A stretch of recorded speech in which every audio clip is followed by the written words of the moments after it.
Every opportunity you learn from, despite what's on your resume. And for me, it was an opportunity to learn a little bit more about humanity, the kindness and the compassion that is needed more today than ever. And I learned about the concept of meeting people where they are. It has made me a better person, a better leader, a better mother, a better wife, you name it.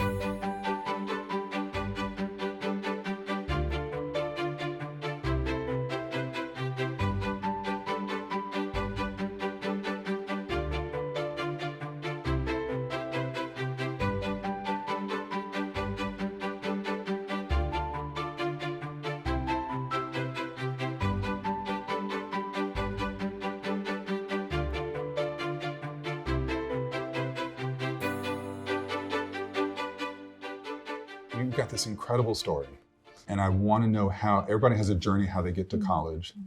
Your journey is, I think, pretty special. And I wonder if you could just talk a bit about where you started from and how you got to Rutgers-Camden. Thank you, and thank you for having me. It's such an honor. I wasn't nervous until I read your bio, so here we are. Thank you. It's an honor to be back on campus. It's such a beautiful place, and yes, I do have a pretty unique story. My family immigrating over from Honduras. I was 5 years old at the time and grew up in South Jersey. And when we were looking at colleges, it was pretty obvious that Rutgers was sort of this hidden jewel in our community. My father is an engineer. My mother was an attorney in Honduras and had wanted to return back to school. So my older sister was already enrolled here at Rutgers undergrad. She's now a physician here with the virtual health system. And my mother had enrolled and became a social worker here in New Jersey, ultimately working for the Division of Youth and Family Services. So when it came time for my choice, it was a logical opportunity for me to come and check out the campus for myself. And I remember visiting, and I was offered an opportunity to join the Honors College here. And that opportunity was really what made that decision a little easier for me. It was a beautiful campus. The first time I really experienced diversity, which is an interesting statement for me to say coming from a different country. But when I saw the campus and I saw the students and the faculty and the belonging that existed here, it was already sealed for me. And I started my journey here majoring in political science, minoring in psychology and Spanish. I participated in the study abroad program that you all offered, which was a wonderful experience. And my first semester, I had the benefit of my mother and my sister both on campus with me. So it's a family tradition, I suppose, at this point. That's awesome. So Camden's not a huge campus. So did you run into each other on campus? We did. Okay. We were only overlapping for a semester, I believe. My sister was then graduating and my mother was finishing up her master's in social work at the time. And so just short-lived opportunity to see them on campus. But you weren't trading notes between classes? We weren't. My sister, I called her this morning and she said that my mother snubbed her in the cafeteria. Oh, so, no. She had her own group of friends at that point. Your mother had the cool kids table. She did. It's like, ooh, She did. She didn't want to hang pretend out not with to us. know each other. Yeah. So you said you arrived in the U.S. at 5. And then unless you started college at 6, there's some period you skipped over there. I mean, what is it about your family experience that you clearly, your parents are already clearly well educated before they got here, but there's a lot of literal translational work that goes on between not just language acquisition, but like learning new cultures, learning new places. So how did Rutgers emerge in your family's mind? I think for my sister, since she was 4 years older than me, my father is sort of a self-made man, right? So he was confronted with some challenges as a child living in Honduras, and he really focused on education as a pathway to opportunity and to economic self-sufficiency. And so his drive really kind of led the family through this journey of academic excellence, and it was what was expected. And if we were falling short on that expectation, he was right there as a safety net to guide us through that all throughout our elementary, middle, and high school careers. And so for my sister, Rutgers was the obvious choice for her because it was close by. As an immigrant family, some of us, tend to stay close together. The American culture is different. And I think it was the proximity to our home, to our family. It was accessible, made it a good choice all around. After she followed that journey, and my mother also enrolled, again, for me, it just seemed like a logical next step for me. I'm also a family person, so going across the country didn't seem like a feasible option for me and my value set. I'm the youngest of three, and when each of my siblings and I were looking at colleges, my mother said, you need to go at least 300 miles away from home. Yeah. And our feelings were hurt for a moment, but then she always said, I want to have someplace new to visit. Yeah. Yeah. We find out later on is because she knew that our father, they're a married couple, would be visiting us on the weekends, like just, I'll go see the kids.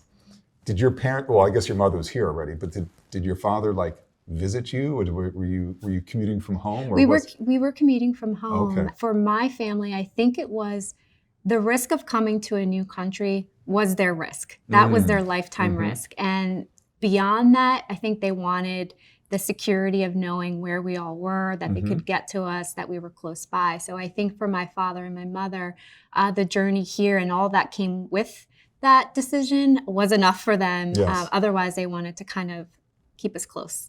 What struck you about this place being diverse? I mean, you said diverse, and you said it might be kind of surprising for you to say this, but help me understand that. Yeah, I think for perhaps some immigrant families, they relocate and they try to join a community where they're surrounded by others like them.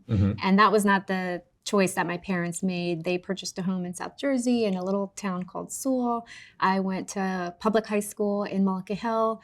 A lot of farms at that time. I know it's been developed somewhat now. And we were largely the only immigrant family in our community, which there was absolutely nothing wrong with, except for that was what I thought was norm, right? And then when I came to college and I saw, my goodness, this is incredible. It's incredible. Where have I been all my life, you know? And it was really an opportunity to understand the world from a different lens and our community and our nation from a different lens. And it's not a regret that I hold, but at the same time, it was really an eye-opening experience and one that I really welcomed. I mean, this is one of the great stories of Rutgers, I think, is that I like to say it brings the world together. And it also embodies, to me, the promise of America, the democratic promises of this country, that no matter where you're coming from, if you can pass the bar to get in, it's like, you're welcome. Yes. And when I was looking at the job, when I was invited to apply, I couldn't help but notice how diverse the university was. And universities talk about diversity, I mean, I understand why, I get it. But the way in which Rutgers seemed to be living it, I'm like, well, that's interesting. Yeah. And so it seems like you walked in the door, figured a door, you're like, whoa, wait a second. Yeah. There's a lot of things going on here. Even in this smaller campus, a lot of things going on. But you also said the word that resonated with me, because I heard it from other Rutgers-Camden students, is a sense of belonging. So, at this point, you're not an immigrant child in the sense. You've been in the country for 12, 13 years, something like that. Thank you for and you're doing the math really quickly here. I'm like, what's he gonna say? 12, 13 years, and you're walking into this new environment, local but new. Okay, been here a little while, but now it's a new environment. But you said that Camden was a place where there was a sense of belonging. So explain that to me. Yeah, I think the intimate sort of geographic nature of the campus is a piece of it. You've sort of seen similar faces coming and going. But I will say what I really mean by that was the attention and commitment and support that I received from faculty. And the teachers, the professors, really, I felt, cared about my success. And at the Honors College, you had an even sort of smaller subset of professors that you were able to experience, different seminars and different field trips and, journeys with. And those professors and the heads of the Honors College at the time, they cared about me. I felt that authentically, and I believed that. And that really helped me continue. And that's ultimately why I ended up choosing Rutgers Law School to continue my legal studies.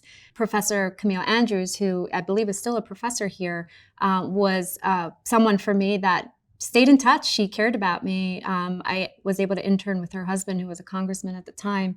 And those relationships that you build that first year kind of lingered throughout, and I just felt that hopefully every student was feeling the same way that I was, because that is really, I think, what makes this a special campus. I love every bit of that story. I hope that all of our students feel that sense of connection. You had the sense of belonging in this diverse population. People were looking out for you, and yet you took off. You left to do study abroad. So tell me about that experience. I think that was the negotiating point of, okay, I'm living at home, I'm not experiencing some of the things other college students. You're practicing to become an attorney. Yes, exactly. Yes. Leveraging what I've got. And obviously Spain, which is where I studied in Valencia, is a beautiful country. It is the motherland to my heritage, and what a wonderful way to utilize my language and learn about a different country. And so my parents were very supportive of it. They came and visited me in Spain. Took their journey across the country, and it was an incredible experience. And I will say, I do not know of another college or university that has such a well-structured study abroad program. When I tell people about how it actually played out and the program was implemented with the study abroad cohort leads, taking us a few weeks early to travel around the country, allowing us kind of that flexibility throughout the semester. I haven't seen a program that's so well run as compared to, students today when they talk about their study abroad experiences. So I'm so glad that I took advantage of it. Knowing the language for me was a little bit easier than some of my fellow students, but they left that experience speaking better Spanish than I do. And so it was really wonderful to see how the students were able to take advantage and, enjoy cultural and academic experience as part of our Rutgers experience. I was about to say, as part of your Rutgers experience. I came back from the study abroad, and all of a sudden you're graduating and supposed to know what you're doing with yourself, right? And political science is a little bit of, I think, one of those degrees where you could go in a few different directions, but it's not exactly, a doctor track or, a dentist track. So I ended up choosing law school following in my mom's footstep, acknowledging my weaknesses in math and science. And so my sister had that covered. And I, came here first year and really enjoyed the experience. I mean, it was very rigorous. It was a different type of learning, but I enjoyed it and went on to an appellate court clerkship. And I think I attribute all of that, obviously, to my parents and our home and the attributes that they formed in us of work, hard work and ethic, but also to the Rutgers experience. Tell me what happens next. I mean, you've gone on your own journey through what I'll call the professional possibilities of law. A lot of those Rutgers Law professors, I'm still in touch with a few of them. I follow them on social media, and I follow Rutgers on social media, so I get to see what they're up to. But my own journey took me from the appellate court clerkship to an opportunity at a medium to large size law firm here in Center City, Philadelphia, where I practiced corporate law for about 10 years. And then I had an opportunity to join the Montgomery County Board of Commissioners in their vision for a Commerce Department, which included workforce development and economic development combined as a public-private partnership. And that resonated with me. And to be honest, with two little babies at home, the idea of, big law and partnership track wasn't something that I saw in my future. And so the opportunity to join government really resonated with my background in political science, really curious about the intersection of just humanity and government and how they intersect and how they can work better together. And I resonated with the vision that they had for this public-private partnership for the business and individual communities in Montgomery County, Pennsylvania, which is one of the largest counties in Pennsylvania. And so I did that for a few years. And in the meantime, I had started volunteering for the organization that I now lead called Congreso de Latinos Unidos, which is based in Philadelphia. And of course, their mission resonates with me as an immigrant to this country, helping out the Latinx community with economic self-sufficiency and well-being. Those are our two sort of overarching goals. So as a volunteer, I had served on the board of directors and ultimately became their board chair.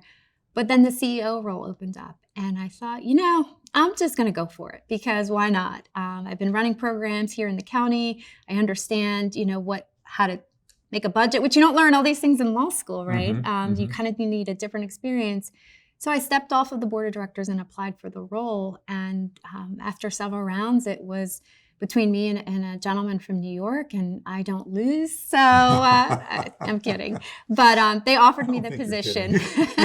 They offered me the position, and I'm serving my 5th year now as president and CEO there. I love this. And I really wanted to have this story come out because so much of what I think is critical in higher education in general, especially in our public universities, is the opportunity to serve. And this is not about, well, if you're going to public school, you owe a debt, you have to pay that back through service. No, no, no. It's really about sort of an ethical commitment to the community. And so much of what I'm hearing from you is talking about your Camden experience, about one of belonging. And belonging in a diverse community. That was a kind of a new community for you, and having these new experiences through this community, and then getting involved in different ways through the work in Montgomery County, and then volunteer work, and then just growing and growing. Now, I'm not going to say Rutgers gave you all of the tools that you used at every moment in your career, but I want to believe it gave you a sensibility, and that it spoke to something in you and sort of brought it out in you. And now you are making a difference. So tell us a bit more about Congreso. Yeah, so we are a nonprofit. We've been around for about 45 years, and it originated from a desire from the Puerto Rican community in Philadelphia to access healthcare opportunities more easily. And since then, it's grown into a multi-service agency. So we are a $24 million agency. We founded a charter school, which is a K-8 international baccalaureate school that teaches in dual language. We operate a federally qualified health clinic, which offers primary care, and these days, COVID vaccination and testing site. And then our social services portfolio includes everything from financial literacy, GED, to domestic violence, first-time home buying programming. Lots of partnerships in Philadelphia with our corporate citizens, wonderful community there in the sense of charitable giving and supporting nonprofit efforts. And it's just been a wonderful learning experience, I will say. I'm sure you can relate. Every opportunity you learn from, despite what's on your resume. And for me, it was an opportunity to learn a little bit more about humanity and the kindness and the compassion that is needed more today than ever. And I say that because as a trained attorney, you really focus on negotiating, right? Kind of power dynamics. You're literal, and you don't necessarily look at the holistic person or the holistic concept. And when I got to Congreso as, big time lawyer CEO, I really got stopped in my tracks because I had to listen and I had to learn. I'm not a social worker. I didn't understand the concepts that those individuals learn in academia.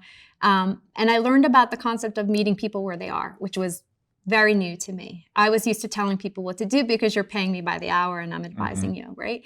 And for me, I think it has made me a better person, a better leader, a better mother, a better wife, you name it.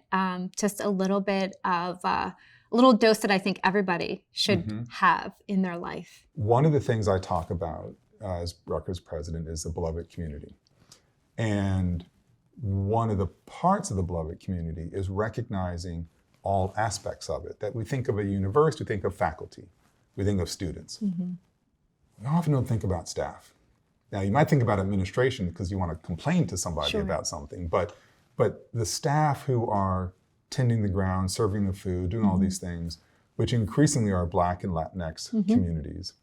And I'm just guessing the kinds of communities that Congreso might be supporting itself. And these are fully complex human beings. They have all their triumphs, all their challenges, and so on and so forth. And I think we all would do well if we recognize that. Because if we don't recognize this, then we reduce people to caricatures or we ignore them entirely. That's not good for anybody. No. So even though when I first talked about the beloved community, I was thinking about the people currently at Rutgers, like in this moment. It's clear that just in talking to you, I need to be more expansive and really shine a light, as we're doing today. This is a beautiful example of how that commitment to an ideal of a beloved community is found in the alumni as well. So thank you for that. Thank you for sharing. Thank you for all the work that you're doing. And I imagine it feels really good to make a difference. It does. And it also, it increases my hope in all of us, but it also frustrates me in many ways because you can, and I've said this many times when I've been asked to speak, as an American, we have so many luxuries and benefits and privileges and freedoms, and you can live your life sort of very one-dimensional and exist without recognizing or seeing, unless you're forced to in some manner, the lives and the challenges of others. And for me, Congreso, Camden were opportunities to really see beyond my bubble. And if those choices hadn't been made, maybe I wouldn't be the person that I am today. So I talk about that a lot because I did have access to education. I did have a wonderful, solid family, security, all of those wonderful things that all kids need. And now I live in a community and I look around and I think, gosh, how many of you know what I know? You know, how many of you are doing what I do in many different ways, right? You don't have to run a nonprofit to give back, but it's frustrating to kind of see how easy life can be unless you are intentionally looking past your own self. Amen to all of that. I'm just great. I'm grateful for you because you are an extension of this beautiful mindset about really caring for other people. And I think really sometimes caring for people you will never meet or never know. It's just that you're doing the act of being intentional in your caring. I think that's a message that we all need to take home with us and sit with and process. I'm new to this community. I mean, it's year 2, certainly, but with COVID, it's like year 1. Yeah. So part of these interviews are about me trying to introduce myself to the community. And I find the best way to do it is to be interviewed. So do you have any questions for me? I do. And I've read a few articles and I listened to the session that's on YouTube where you were able to be interviewed by 2 students.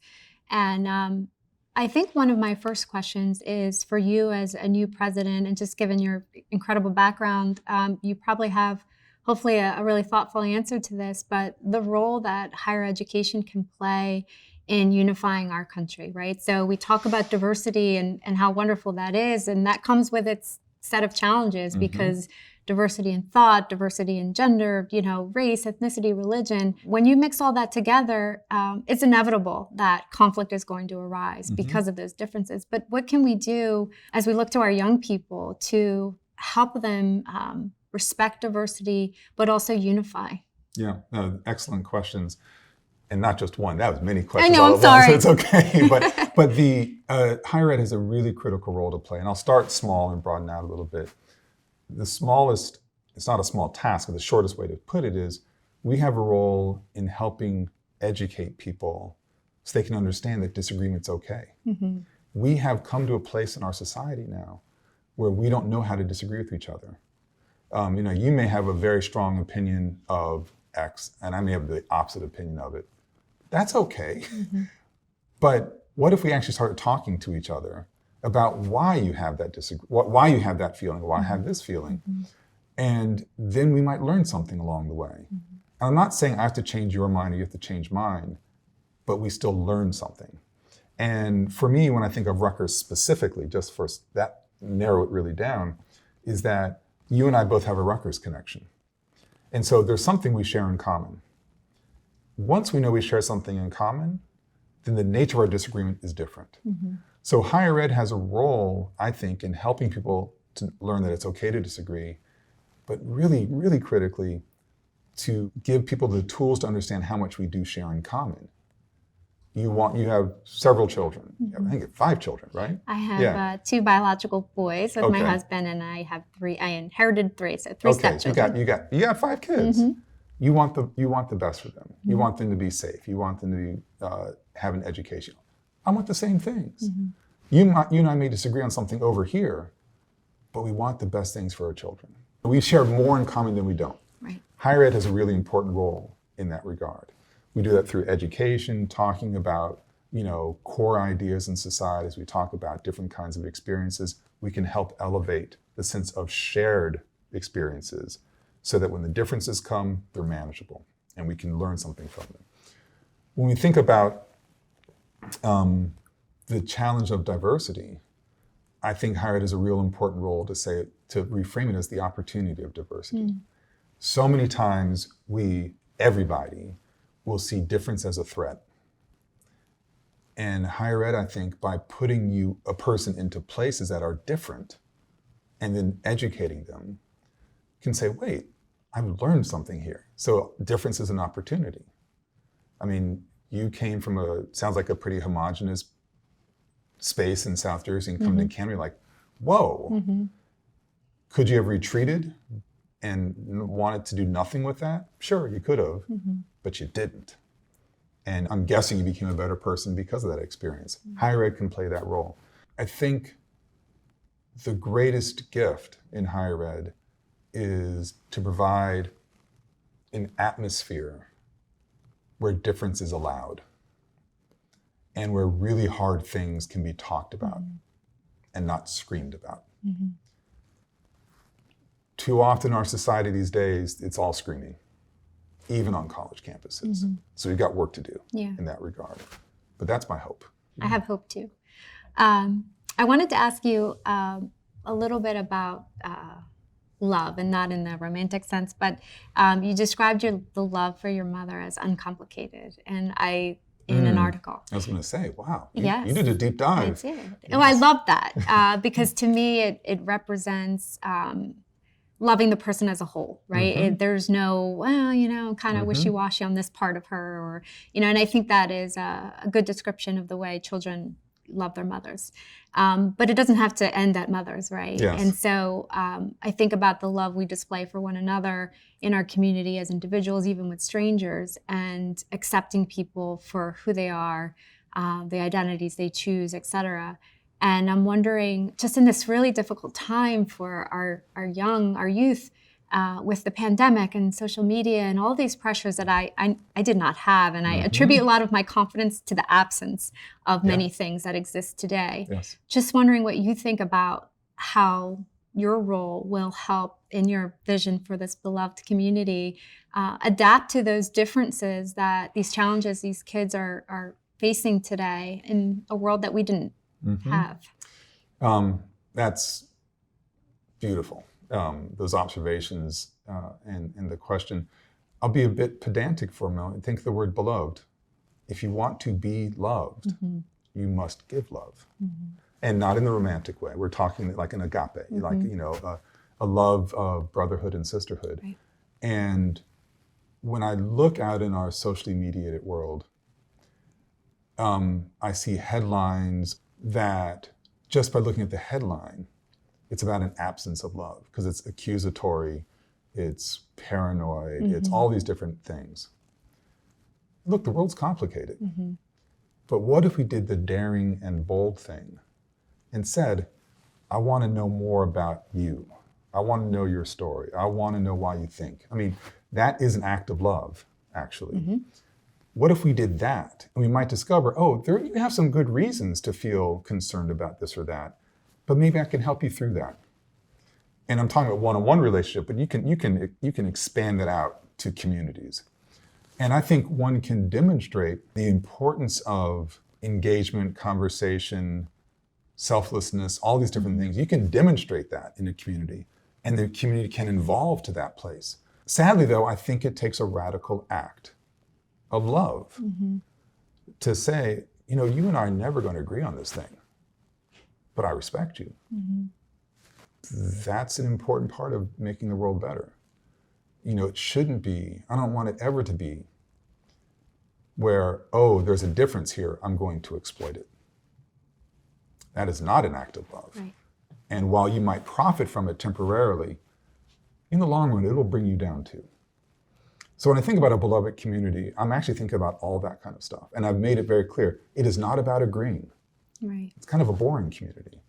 It's about recognizing differences and the things we share in common, and then building on both.